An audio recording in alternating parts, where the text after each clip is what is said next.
service management rotation, you get a really wide variety of experiences when you come to our hospital. I feel like I run 4 businesses. I have patient food service, I have the cafeteria, I have inpatient catering, or I should say in-house catering, and then I have outside catering. We're one of the few hospitals, probably in the city, maybe even throughout the state, that does outside catering. And so when you come to this rotation, you really get a sampling of as wide of a variety as you possibly can as to what a hospital food service can do. We also have a school that we do outside catering for, and we feed school kids every single day too. It's a private Catholic school. So we also have that that we can teach people about.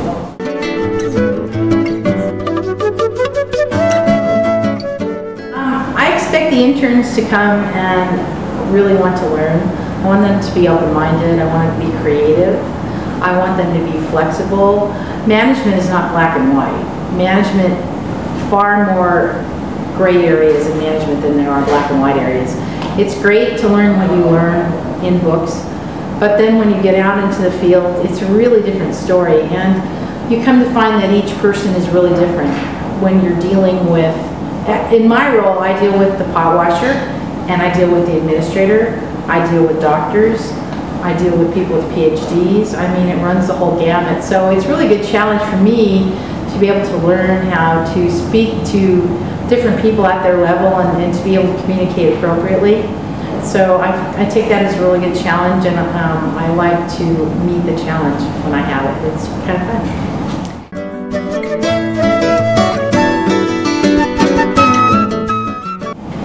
Although many people think that management is just management, I think that if you walk into it with a broader mind, you will come to realize that people are people. Whether you're teaching them clinically, whether you're working with them in WIC, whether you're trying to write a story about them, whether you're trying to manage them, people are people. And if you can learn how to work with people, talk to people, coach them, counsel them, it really applies across the board to all of the different facets of dietetics that there are. So if you take a look at administration in that manner, you're going to get a lot more out of this rotation than if you come into it and just think, well, I want to be a clinical dietitian, or I just want to work in WIC. I'm not going to learn anything from food service management. I would beg to differ with you. There's a lot to learn, and if you have a broad enough mind, you'll be able to apply it to whatever discipline that you decide to choose when you're done with your dietetic internship.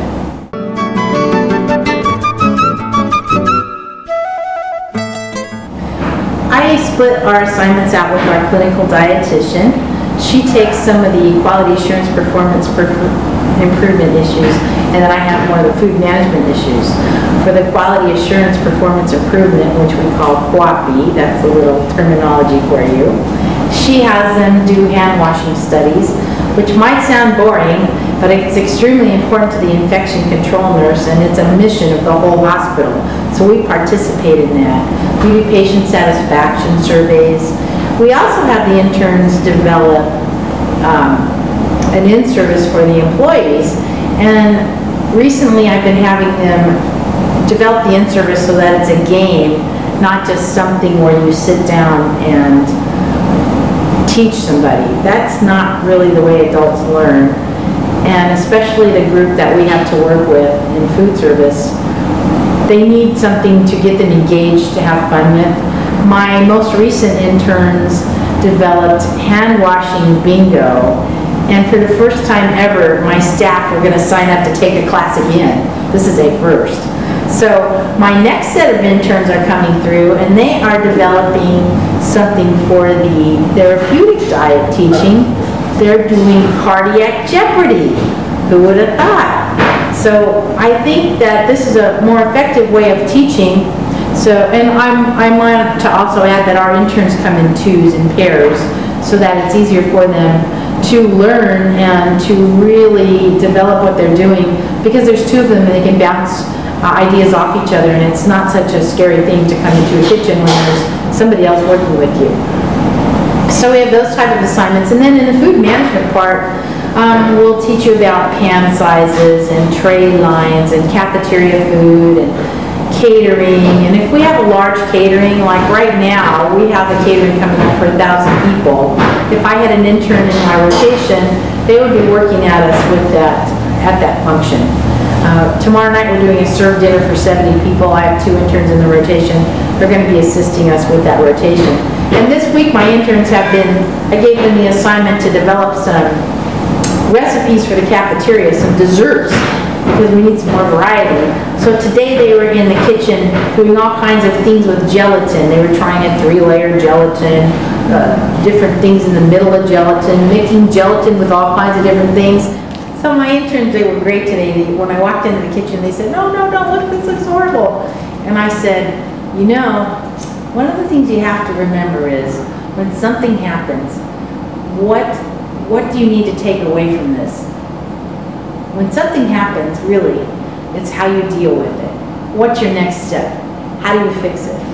Everything that you do is not perfect, and it's never going to be.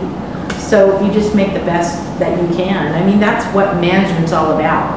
Management is punting half the time. Management is making do with what you have. Management is making it work no matter what.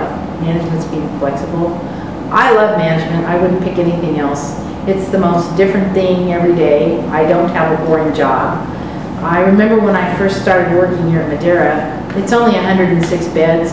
I had been in institutions that were 500 beds and 300 beds and 400 beds, and here I am coming to 100 beds, and so I thought, oh my, am I going to be bored? Well, guess what? 11 years later, no. Something new happens every day, even when it comes to disciplining employees. I recently had an employee walk into the kitchen on his day off, make himself some waffle batter, put it in a container, and leave with it. He wasn't supposed to be in the work area. He wasn't on the clock. If he would have slipped, we would have had workers' comp issues. He didn't pay for it. We had an unemployment hearing about it, and I've never had that happen in 30 years of management, never. It was a first. So something new absolutely happens every day. To me, it's fresh and exciting. And the interns get that too, and they've got to be flexible, they've got to go with the flow. They need to be really creative. And above all, make sure that you look for what you can apply, whatever discipline that you want to end up with, and that you finally choose to emphasize.